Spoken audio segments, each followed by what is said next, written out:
Well, my friends, this is a cyst. Cystic swelling. A big growth at the posterior part of the skull. Cystic swelling or cystic growth. Very solid hard mass. কোথাও নরম থাকে, কোথাও শক্ত থাকে, cystic growth. The cystic swellings. What are cystic swellings, my friends? Cystic swellings are abnormal closed sac-like pockets. Closed sac-like pockets contains tissue that can filled with fluid or pus or air or other materials. It contains something. These are called cystic growth or cystic swellings. They often feel like smooth, movable, lump-like beneath the skin or with any internal organ. While mostly benign, they can become painful or infected. বেশিরভাগ cancer হয় না, এগুলো benign, কিন্তু infection হতে পারে, pen হতে পারে। There are many types or varieties. Epidermoid cysts, epidermoid cyst ছোটো ছোটো হয়, যেগুলো খুব ক্ষতিকারক নয়। বাম্পস আন্ডার দ্য স্কিনের উপরে হয়ে থাকে। There are ganglionic cysts, হাতে রিস্ট জয়েন্টে বেশি হয়। They are also non-cancerous.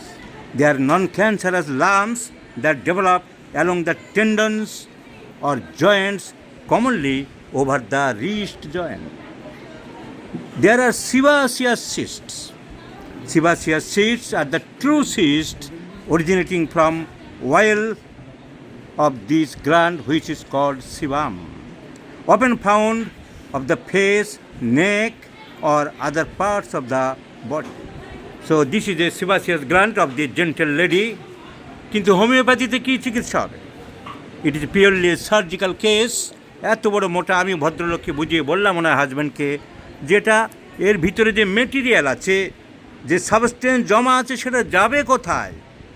যে কোনো সাবস্টেন্স যা জমে আছে, 50 গ্রাম মেটেরিয়াল বডি টিস্যু যা জমেছে, সেটা তো হয় বাইরে আসতে হবে, নয় ভিতরে যেতে হবে। যাবে কোথায়? ভিতরে তো হাড়, এরপরে তো স্কাল। তাহলে বাইরে আসতে গেলে এটাকে ফাটাতে হবে। যদি ফাটানো যায়, ওষুধে ইনফেকশন হতে পারে, পুঁজ চেপে চেপে বের করতে হতে পারে। সেইটা একমাত্র রাস্তা আছে, but that is not the correct path, that is not the correct way. The correct way is surgical operation. এগুলো ছোট্ট অপারেশান, একটা মাত্র ইনসিশন দিয়ে সার্জেন ভিতরের মেটেরিয়ালকে বের করে সেলাই করে দেবে, so that the patient can get relief. কিন্তু হোমিওপ্যাথি ডাক্তারেরা বছরের পর বছর এগুলো হাতে রেখে রোগীর সময় নষ্ট করছে, অর্থ নষ্ট করছে, শরীর নষ্ট করছে। তাই এই ভিডিওর মাধ্যমে আমি জুনিয়র হোমিওপ্যাথিক চিকিৎসকদেরকে সাবধান করে দিচ্ছি, এই সব কেস ওষুধের সারে না। দে আর পিওরলি সার্জিক্যাল কেস, তোমরা সার্জেনকে রেফার করো। আর সাধারণ মানুষকে অবহিত করছি, অনেক ডাক্তার দিনের পর দিন চিটিংবাজি করে এই সব কেস হাতে রেখে আপনার অর্থ, সময়, শরীর নষ্ট করছে। তাদের থেকে সাবধান থাকবেন। এগুলো সারে না, এগুলো ওষুধের কেস নয়। There are every possibilities of infection if continues or last longer. Every science has its own scope and limitation. Homoeopathy has also its own scope and limit, my friends. এনারা তো হোমিওপ্যাথি করেছিলেন, আপনারা homeopathy চিকিৎসা করেছিলেন। কোথায় করেছিলেন? P Banerjee, সেই ব্যানার্জি, ওই নেতাজি এলগিন রোড, নেতাজির বাড়ির সামনে। তা কতদিন চিকিৎসা করলেন ম্যাডাম? 3 বছর। আপনাকে সার্জেনের কাছে যেতে বলেনি?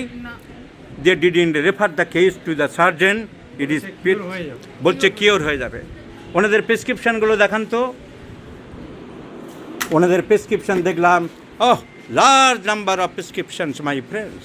লাইন দিয়ে আছে, সেই পলিফার্মেসি, সেই মশলা মুড়ি, সেই ruta 30, conium 200, hamamelis 30, thuja 30, calcarea phos 30, line দিয়ে প্রেসক্রিপশান মশলা মুড়ি। এই মশলা মুড়িদের বিরুদ্ধে যখন বলি, তখন এরা আবার আমার নামে কমপ্লেন করে হোমিওপ্যাথিক ডাইরেক্টরের কাছে। নিজেরা যে মশলা মুড়ি দিচ্ছে, একটা সার্জিক্যাল কেসকে হাতে রেখে 3 বছর ধরে একটা ভদ্রমহিলার সময় নষ্ট করেছ, তখন তার বেলায় কোনো দোষ নেই। তার বেলায় কোনো নিজেদের লজ্জাবোধ নেই। মারা গেছে সেই ব্যানার্জি, সেইখানে চালিয়ে যাচ্ছে কিছু ভাড়াটিয়া ডাক্তার দিয়ে, সেই নামটা ইউজ করে সাধারণ লোক জানেন। আপনি তো জানতেন না, আপনি ভাবছেন পি ব্যানার্জিকে দেখাচ্ছি, পি ব্যানার্জিকে দেখাচ্ছি ভেবে গিয়েছিলেন, গিয়ে দেখলেন 9 জন জুনিয়র ডাক্তার বসে আছে, আর সেই একই ফর্মুলায় মশলা মুড়ি দিয়ে চলেছে। 3 বছর ধরে ভদ্রমহিলার সময় অর্থ নষ্ট করেছে। কেস করতে পারেন আপনারা, ছোট ছিল যেটা সার্জিক্যাল কেস, আস্তে আস্তে বড় হয়ে গেছে, আস্তে আস্তে বড় হয়েছে। আপনারা প্রশ্রয় দিচ্ছেন বলে এরা মাথায় উঠছে। এদের বিরুদ্ধে আপনাদের সংগ্রামে নামা উচিত, কেস করা উচিত যে পিওরলি সার্জিক্যাল কেস আপনি 3 বছর সময় কেন নষ্ট করেছেন। আর হোমিওপ্যাথির নীতি মেনেও চেষ্টা করেননি, মশলা মুড়ি দিয়ে চলেছেন 10টা ওষুধ, যা হোমিওপ্যাথির নীতি বিরুদ্ধ। হোমিওপ্যাথির কোন বইয়ে, হ্যানিম্যানের কোন বইয়ে লেখা আছে একসাথে 10টা ওষুধ মশলা মুড়ির মতন দিতে হবে? আমাদের জানান, নাহলে আপনার বিরুদ্ধে আমরা হাইকোর্টে রিট পিটিশন করতে বাধ্য হব। বলুন সৎ সাহস নিয়ে, দেখাক কোন বইয়ে লেখা আছে যে 10টা ওষুধ একসাথে মিশিয়ে দিতে হয়। কোন বইয়ে লেখা আছে সার্জিক্যাল কেসকে হোমিওপ্যাথিক ওষুধ ছাড়িয়ে দেবো বলে 3 বছর আপনাকে হাতে রেখেছে, দিনের পর দিন আপনার সময় নষ্ট করেছে, অর্থ নষ্ট করেছে। So doctor B Doyle correctly বলেছেন, these are the scoundrels and bastards of homoeopathy and such bastards should be chucked out from the homoeopathic platform. My friends, be aware. সাধারণ মানুষকে সাবধান করে দিলাম, হোমিওপ্যাথিক চিকিৎসককে বললাম তোমাদের স্কোপ অ্যান্ড লিমিটেশন সম্বন্ধে জানো, আর সাধারণ মানুষকে সাবধান করে দিলাম। পি ব্যানার্জি নামে একজন হোমিওপ্যাথিক চিকিৎসক ছিলেন, তিনি মারা গেছেন। সেখানে ভাড়াটিয়া কিছু ডাক্তার রেখে 9 জন ডাক্তারকে রেখে সেই একই ধরনের কাজ কারবার চলছে, যেটা সার্জিক্যাল কেস সারে না, গলব্লাডার স্টোন সারে না, বড় কিডনি স্টোন সারে না, বড় বড় টিউমার সিস্ট সারে না, সব সারিয়ে দেবো বলে হাতে রেখে বছরের পর বছর মানুষকে সর্বনাশ করে চলেছে, শোষণ করে চলেছে, চিটিংবাজি করে চলেছে। সুতরাং ম্যাডাম, আপনাকে সব বুঝিয়ে দিলাম, আপনাকে সার্জেনের অ্যাডভাইস দিলাম, সার্জেনের ঠিকানা দিলাম। আমি অবিলম্বে সার্জেনের সাথে যোগাযোগ করুন। আর 3টি বছর যে আপনার নষ্ট করছে, তার জন্য আপনি প্রয়োজনীয় আইনি ব্যবস্থা নিতে পারেন।